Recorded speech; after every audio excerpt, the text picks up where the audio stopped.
Okay, before I start this video, this is the disclaimer. I'm not doing this video to mock this person, okay? And in fact, I'm going to blur out his name. I'm just going to show you guys this video as an example of like you need to pay attention to what your opponent's doing in order to fully maximize all the cards at your disposal. Because if you don't pay attention to the slightest detail, like a condition of a card, that could mess up your plays entirely. You know, you might have all the advantage in the world that you've accumulated, but if you just don't pay attention for a second, you will be destroyed. So here is an example of me playing Bujins and my opponent who is playing the Thunder archetype. So it's actually a pretty good matchup for him too, because he generates a lot of pluses with unicorn with the seahorse, and you know, I generate a lot of pluses. I have a pretty good hand, except I am kind of lacking in the back row department. You know, I probably would like something like a bottomless or something like that.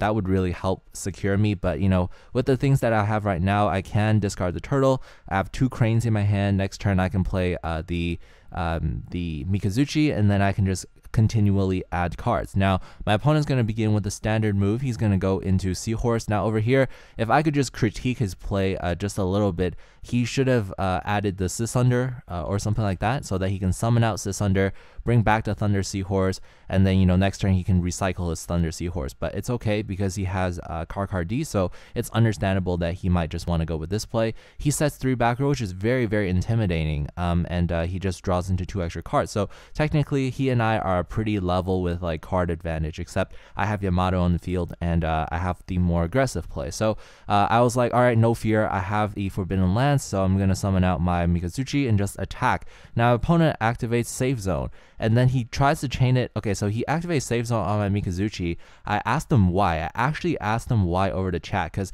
I find that there's something that a lot of players like to do with the Safe Zone. It has the condition that you cannot attack your opponent directly, but if you activate it on your opponent's monster, it doesn't really work at all because your opponent can just continue attacking you directly. The condition says when this card is... Oh, wait, hold on. It cannot attack your opponent directly. So that refers to the player who's controlling this card, not the player that the thing is connected to. So it doesn't work, just telling you guys. So he immediately thought about his play, and he wanted to activate the Mystical Space Typhoon, but he activated it actually on Chainlink 2, which is really, really weird to me. And he activated this Mystical Space Typhoon on my Tenki, which is, you know, I don't care about that. But he activates the Mystical Space Typhoon on the Chainlink 2, so that means the Safe Zone hasn't connected to my Mikazuchi yet. So what that means is by activating on Chainlink 2, the Mystical Space Typhoon actually resolves first, and then the effect of Safe Zone never applies. So he basically -2 himself, -2.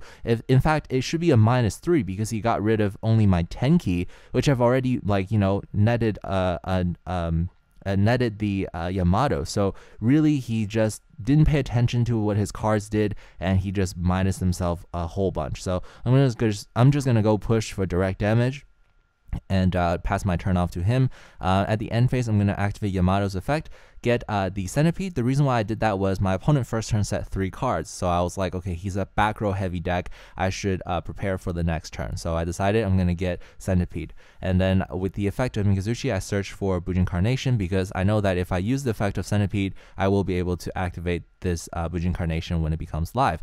Now over here, my opponent activates Thunder Seahorse's effect, so he can't special summon. So why is he summoning all of his Mahunders, Sisunder, and Pahunders?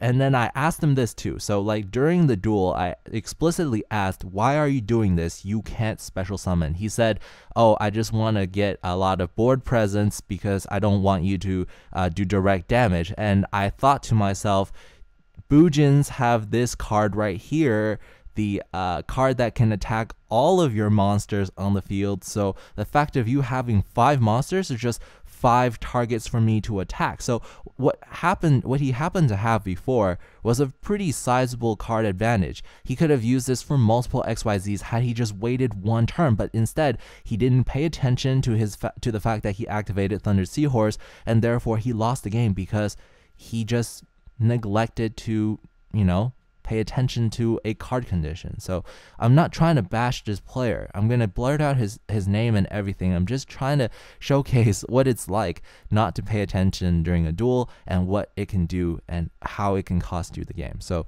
I hope you guys enjoy this duel nonetheless. This is Gary GZ Duels signing out.